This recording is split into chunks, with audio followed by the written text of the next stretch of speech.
County. A historical county located in the state of Pennsylvania is home to several influential women in positions of leadership. These women, naturally, have different methods of approaching their responsibilities. So I decided to find out how their experiences and their roles are similar as well as how they differ. Firstly, I wanted to find out a little bit about what inspired these women to go into their respective fields. So I begun with Judge Doyle. What inspired you to go to law school, and are you doing what you expected to do then? When I graduated from college, the thing I was most certain I was not going to do was go to law school. Oh, really? I went to law school after I moved to Alaska. I was literally looking for gold. And then when it became winter and it was too cold to do that anymore, I moved to the city and got a job as a paralegal. And that's what interested me in the law. So after I had been a paralegal for 2 years, I looked around at the attorneys in the law firm and I said, these are wonderful people, but they're not any more intelligent than I am. They just went to school 3 years longer, and I decided to go back to law school. I also met with Blair County's Prothonotary, Miss Patton, and asked her about what the Prothonotary's role is and what attracted her to the position. Prothonotary is actually an old Latin word. It actually means like keeper of records. So that's what this office does. We maintain all the records for the Prothonotary side, the civil side, but we're also the clerk of courts, which is criminal, and orphans court, which is estates and guardianships.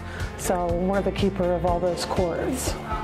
I started here in 1999, so I've been here about 22 or 23 years. Started out ground level and worked my way up, and then when my predecessor was retiring, I decided to run for the office. So this is an elected position, so in January I'll be starting my second term as Prothonotary of Blair County. I met with Warden Tate, the first female warden in Blair County Prison, and Amy Webster, one of the 3 county commissioners here in Blair County, and also inquired about their inspiration for going into their fields. When I was younger, I always wanted to be a police officer. That was kind of my first inkling that I was interested in criminal justice, was the TV show Cops, actually. When I was a kid, I loved that show.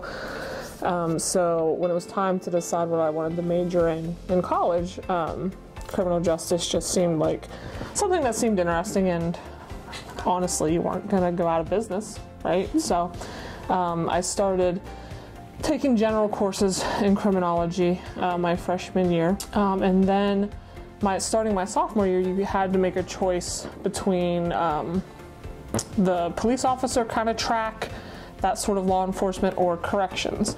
And I had taken a couple corrections classes, and I'm not really sure what made me interested in that, but I quickly became kind of more interested in that than the police work. And I think a lot of it had to do with my professors. I had some really good professors who had a lot of experience working in the Federal Bureau of Prisons, actually. I think having those folks early on in my life talking about that really drew me into it. Back when I was in junior high school, that was back in the 1960s, you may know that America was going through some turmoil. And it was Vietnam and just all sorts of things. And I was relatively young at the time, but you could see all this going on.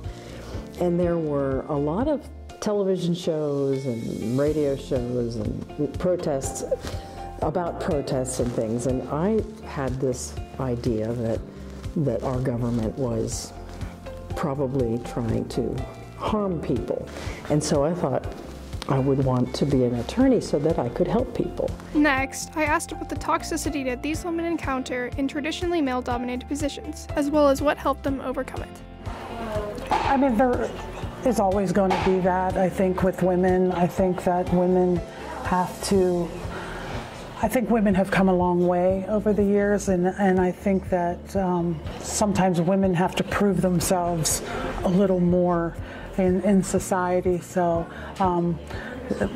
my theory has always been just prove everybody wrong. You really kind of have to be have a different mindset. You have to have very thick skin. I came from a family of very strong women. I had good role models when I started here. We had one female sergeant when I started here, and I worked her shift, and She played a huge role in my success in corrections. My entire administration is male right now, and so, you know, I love all of them dearly, and I refer to them as my boys, and I would do anything for them, but it's definitely very different. You know, when you have that opportunity to talk to females who are sharing the same experience as you, it's very exciting, and I try to take in as much information from them as I possibly can. To conclude, I asked all my interviewees for their advice to young women who want to go down the path of law or criminal justice. I mean, it's just a lot of hard work. It's a lot of learning. It's definitely a learned field. There's so much to know, so much. When I first started here, I had no idea what and the capacity that this office actually does. Law is a great education. Even if you aren't an attorney in the courtroom or aren't an attorney that does transactions for people, the education itself is wonderful, and it can help open up your eyes to a lot of different things. So I would encourage them to do it. But it is a very demanding profession, and so you have to recognize that going into it, that you're going to spend a lot of time, and it can be very stressful. But if you stick with it, it can be extremely rewarding when you're able to help somebody. Though these women have differences in their profession, their inspiration, and their experiences, they are all similar in that they are some of Blair County's most strong-minded and influential women of leadership.